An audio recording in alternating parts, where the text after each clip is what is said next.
Hello, everyone, and welcome to Torah Talk. Sorry we couldn't be here doing this live in person due to a scheduling conflict here at the Kollel, but please feel free to reach out with any questions or comments on this week's Torah Talk. So we are at Parshas Shimini, and at the end of last week's Torah portion, we have established the Mishkan to be fully functioning, and Moshe was the one who did the service in the Mishkan for the first 7 days, called the Shivas Yemei Meluim. And now this week's Torah portion starts with the 8th day, and this is kind of the official hard launch of the Mishkan. And Moshe is no longer going to be the one who is doing the service, because that is now going to be specially dedicated to Kohanim and only Kohanim. So Aaron, Moshe's brother, and his sons are finally anointed to be a Kohen, and now they're going to take over for them and all eternity. They are going to be the ones who do the service in the Mishkan, in the temple. And Aaron does these first few acts of service, and he has a lot of joy. And I just want to go through a little bit of an overview of the storyline here. So Aaron goes through all these actions, and he's very happy. He has a lot of joy at having the merit to do this mitzvah. And then he turns to the people and he raises his hands and he blesses them.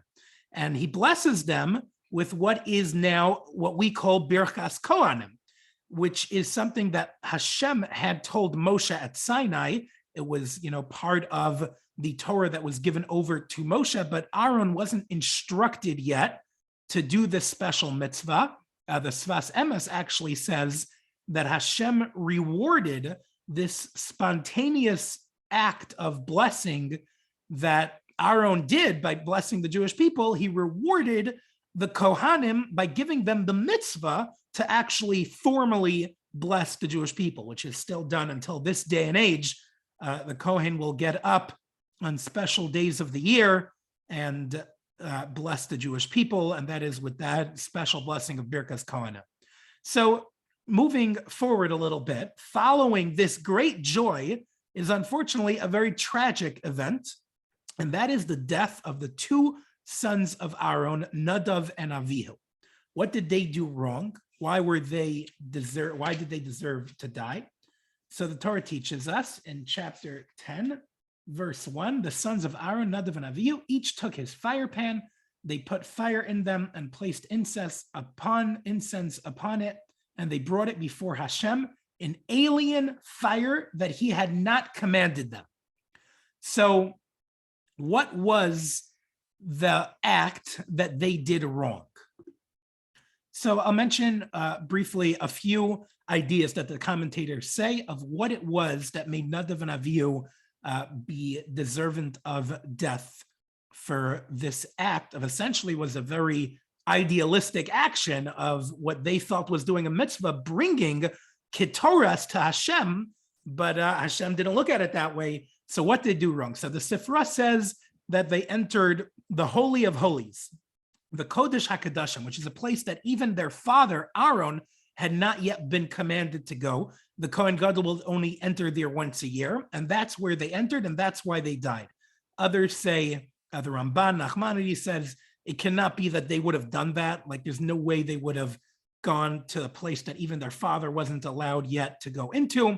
So he says they brought it in the regular inner altar, but they had not been commanded to bring any kind of ketoras. So we actually touched upon this idea in previous weeks that ketoras, or a karban, is not a magic trick, that we just go through some ritual act and all of a sudden Hashem will be happy or pleased. There is a process that we need to follow. And if we're not following the word of Hashem and the commandment of Hashem, so then there is no benefit to the mitzvah that we're doing. And in this case, there was actually a terrible punishment brought on to Nadav Avihu for doing that.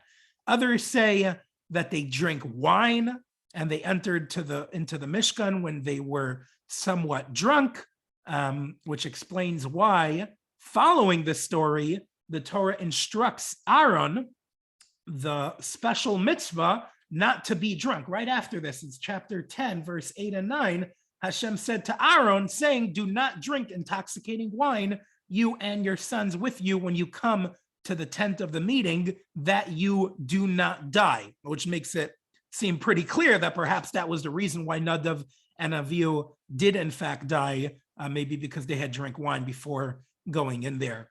Others say, there's a discussion about this in the Gemara, Rabbi Eliezer says that they brought Ketoras, but they had made their own decision to bring that, and therefore the Avera that they were violating was that they were guilty of something called More Halacha Lifnei Rabbo. One does not decree any kind of Torah law in front of one's Rebbe. Meaning if you have a Rebbe, if you have a rabbi that you would ask questions to, it is very inappropriate to declare on your own what the law is if you have a rabbi right there that really you should be asking. So perhaps that is what they were guilty of that.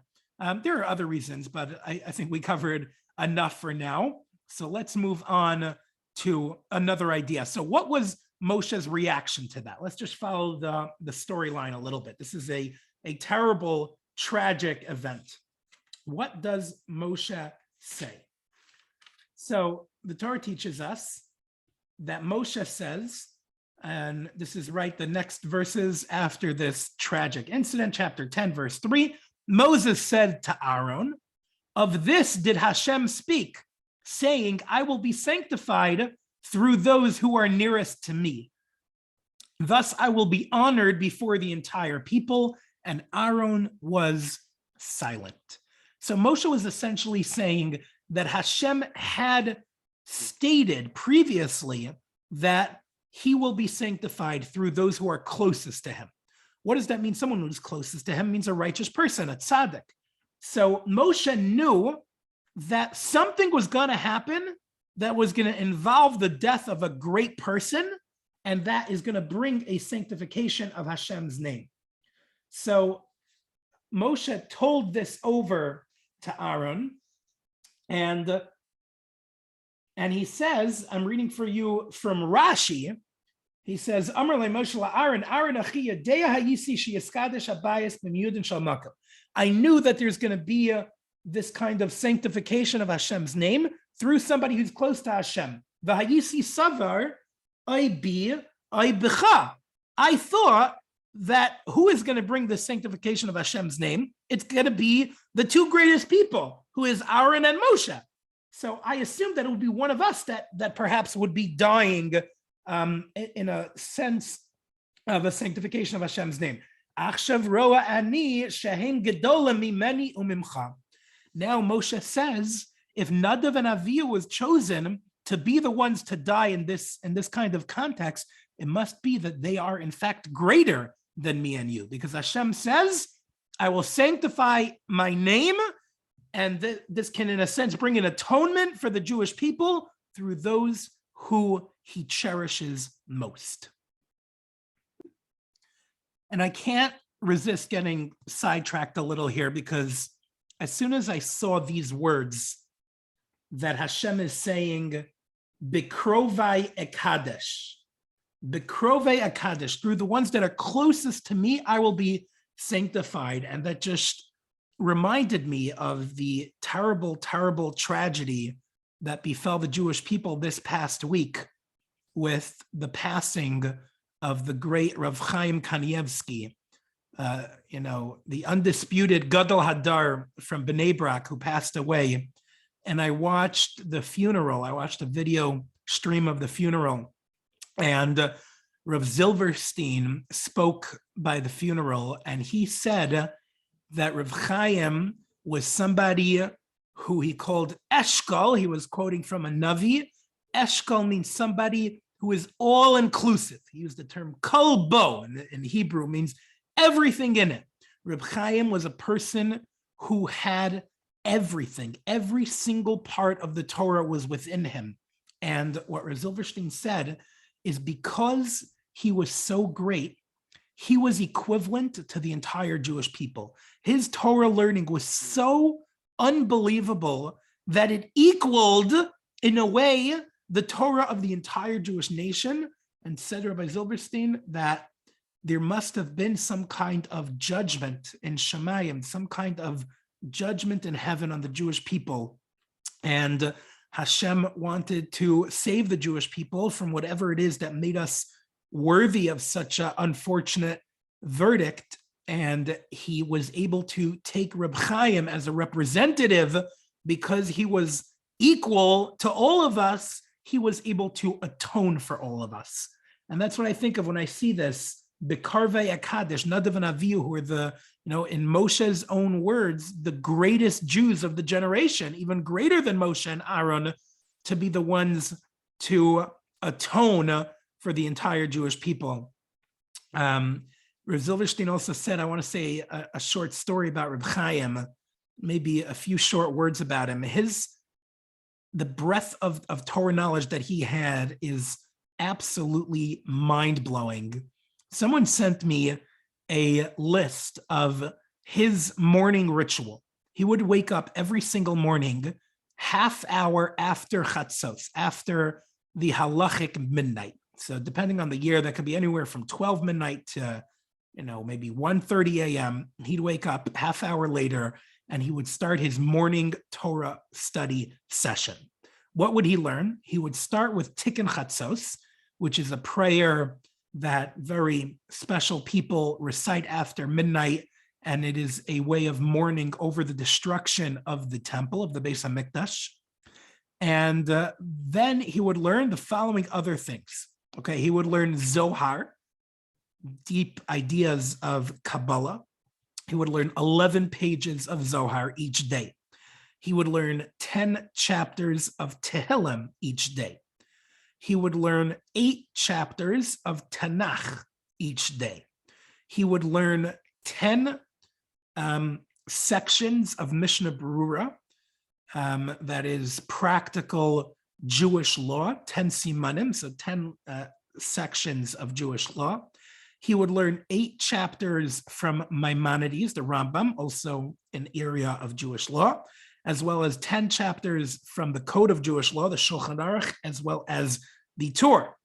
Moving along, he would top that with 8 pages of Talmud, both the Babylonian Talmud, Talmud Bavli, and the Jerusalem Talmud, Talmud Yerushalmi. Just to put that in context, Daf Yomi, one of the biggest movements of Jewish learning, encourages people to learn one double-sided page of Talmud every single day.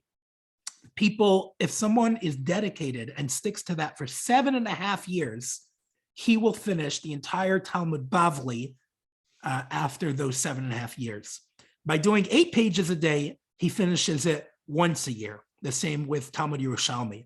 And then he learns 8 chapters of Tosefta, 8 chapters of Midrashim, and then some other writings. There's a couple more on the list here of maybe less known Medrash and other areas of ancient Jewish thought and writings. So what happens when you learn that much every day?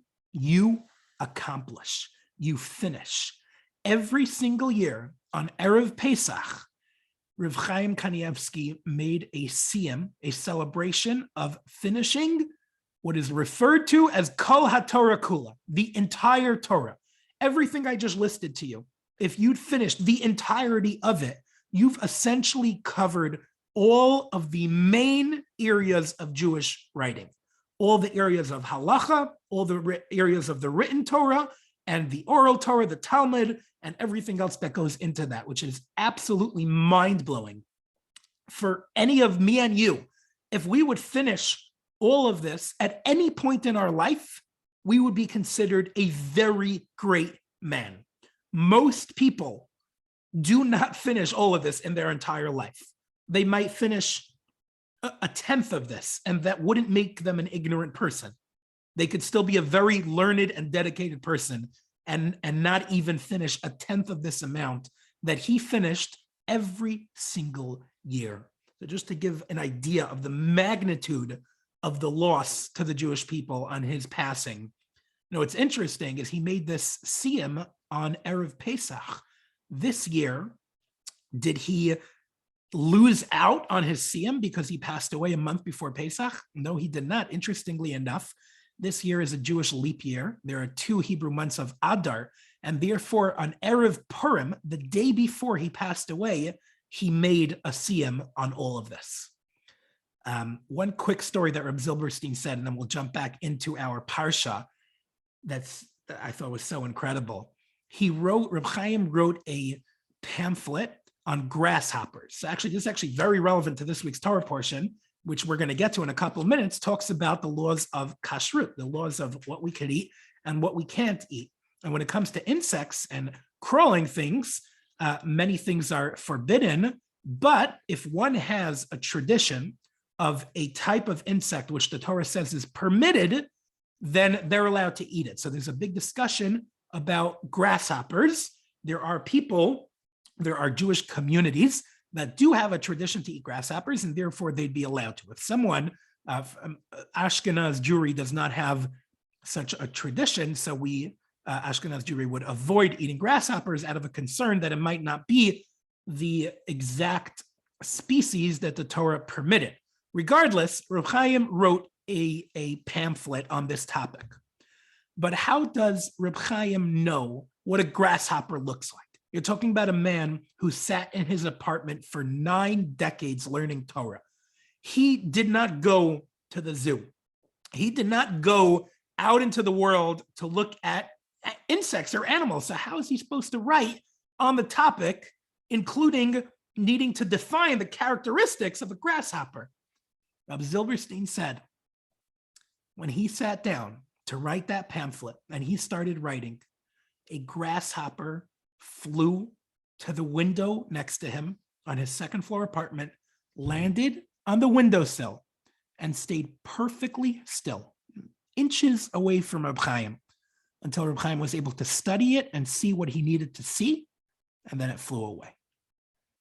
Okay, that is just one really small story among thousands that are known and many more that will be told over in the coming weeks and months about this great Torah giant who we lost. Okay, getting back to our Parsha of Shimini, the last main part of the Parsha talks about kashrus. So let's go through various areas of kosher law and give you a quick summary of what the Torah says. So the first type of animal that is discussed is land animals. And the Torah says there are 2 requirements in order for land animal to be kosher. One is it must have mafresas parsa, split hooves. The second is it must be ma'ale gera. It must chew its cud. It's called ruminant in English. The animal has 4 stomachs and brings back up its food to chew it again throughout the process of transferring them between stomachs. Then the Torah says there are very few types of animals that only do one and not the other. And the Torah says, watch out for that. Watch out for the camel that chews its cud and doesn't have split hooves. That is not kosher. And watch out for the pig, the chazer, that has split hooves but doesn't chew their cud. And the Torah says specifically, this is not kosher. The Kli Yakar writes that it must be that there's something worse about these animals that only present one of the 2 kosher symbols, because the Torah could have just said, you need both of them. And then we know, we're smart people, we know if you don't have both of them, it's not kosher. Why does the Torah go out of its way? The Kli Yakar says that is the Torah demonstrating that an animal that has one symbol, the most common example is the pig, which is very commonly eaten around the world, is worse. Why is that? He says that it's as if to say that the animal is showing off what it thinks makes it kosher. He says the nature of the pig is it brings its feet forward when it's lying on the ground, as if to say, look, I'm kosher, I have split hooves. But really, it's a hypocrite. It's not true. It only has one of the kosher symbols and not the other.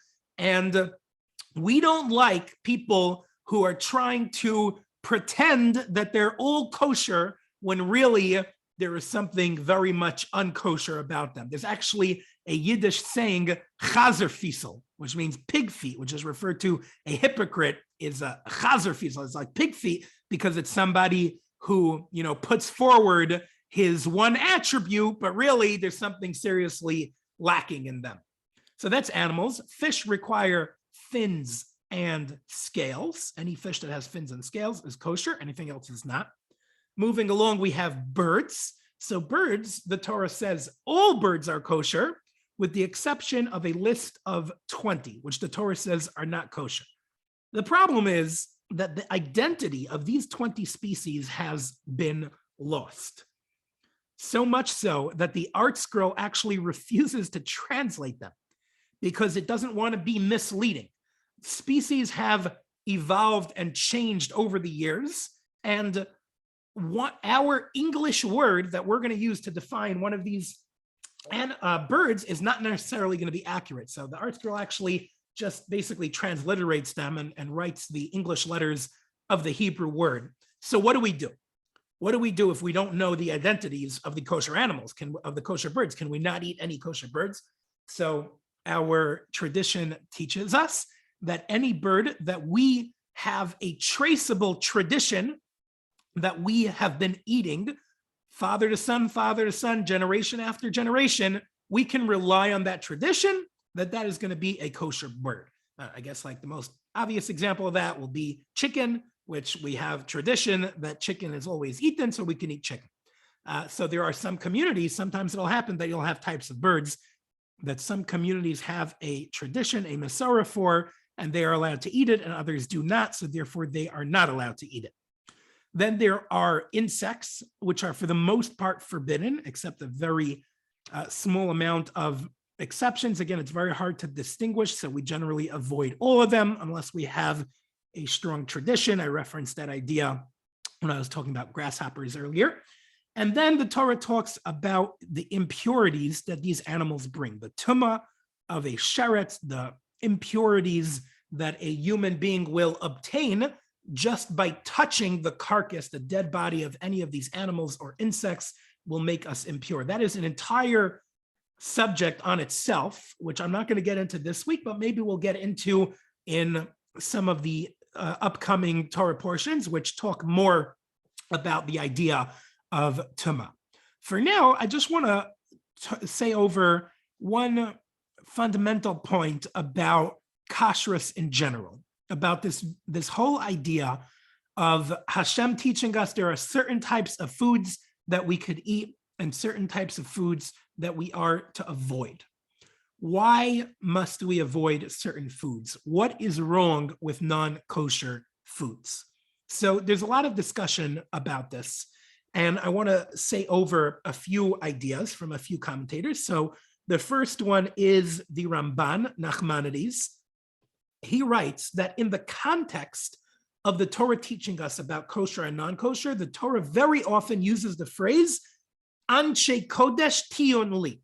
You should be holy people for me, which seems to imply that eating kosher keeps us holy and eating non-kosher gives us some kind of impurity and takes away our holiness. So that indicates that the purpose of the prohibition of non-kosher food is to preserve holiness of the soul. Nothing to do with the body. It's not a matter of non-kosher food being bad for our health. There's plenty of non-kosher food that is healthy, and there's plenty of kosher food that is not healthy. It's not a matter of the nutrition facts. It's a matter of the spiritual components of these foods. And there is something harmful to our souls in non-kosher food, and we don't want to contaminate the purity of our neshama, of our soul, and that is why we avoid non-kosher food.